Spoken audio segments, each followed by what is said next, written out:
Samrat Sikander, known to the world as Alexander the Great, remains one of history's most compelling and successful military commanders. Join us as we explore the life and legacy of this extraordinary figure.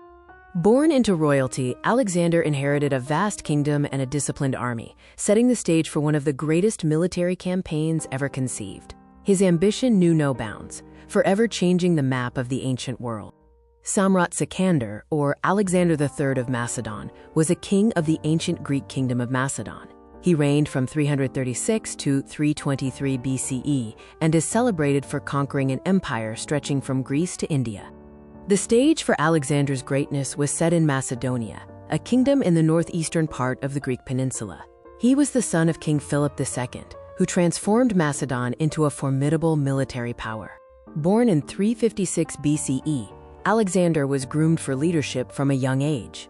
His early life was steeped in military training and intellectual pursuits, thanks to his royal lineage and Philip's careful planning. Perhaps the most critical influence on young Alexander was his tutelage under the renowned philosopher Aristotle. For 3 years, Aristotle instilled in him a love for learning, philosophy, and Greek culture, shaping his future worldview.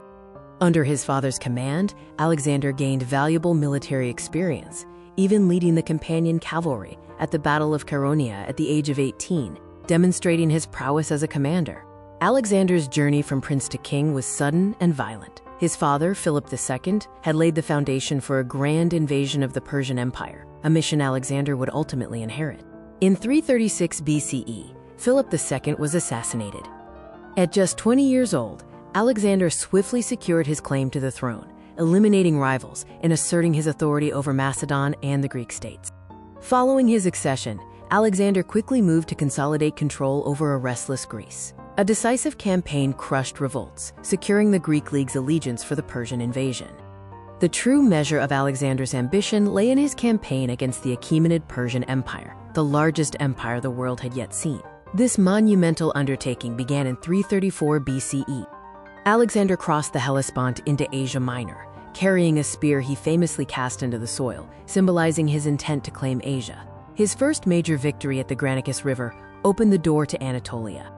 2 key battles defined the Persian campaign: Issus, where Alexander defeated Darius III himself, and Gaugamela, the final decisive victory that broke the back of Persian resistance. Following Gaugamela, the great capitals fell: Babylon, Susa, and Persepolis. The death of Darius III in 330 BCE officially ended the Achaemenid Empire, with Alexander claiming the title of Great King. Despite conquering Persia, Alexander pushed eastward, campaigning through modern-day Afghanistan and Central Asia, incorporating these vast territories into his growing empire. In Egypt, Alexander was welcomed as a liberator. Here he founded the city of Alexandria, which would become a beacon of Hellenistic culture and learning for centuries, cementing his enduring legacy in the region. Alexander's most challenging battle came in India, at the Hydaspes River, where he faced King Porus and his war elephants. Alexander won the battle, but was deeply impressed by Porus's bravery. Further eastward expansion was halted not by an enemy army, but by his own men. Exhausted and homesick, his army mutinied at the Hyphasis River, forcing Alexander to reluctantly turn back.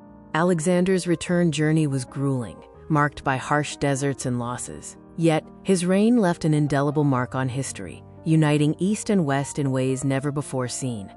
In June 323 BCE, Alexander the Great died suddenly in Babylon at the age of 32. The exact cause remains debated, ranging from fever to poison. But his death plunged his vast empire into immediate turmoil. Alexander's conquests ushered in the Hellenistic Age, spreading Greek culture, language, and thought across his former empire, fundamentally reshaping the trajectory of world civilization.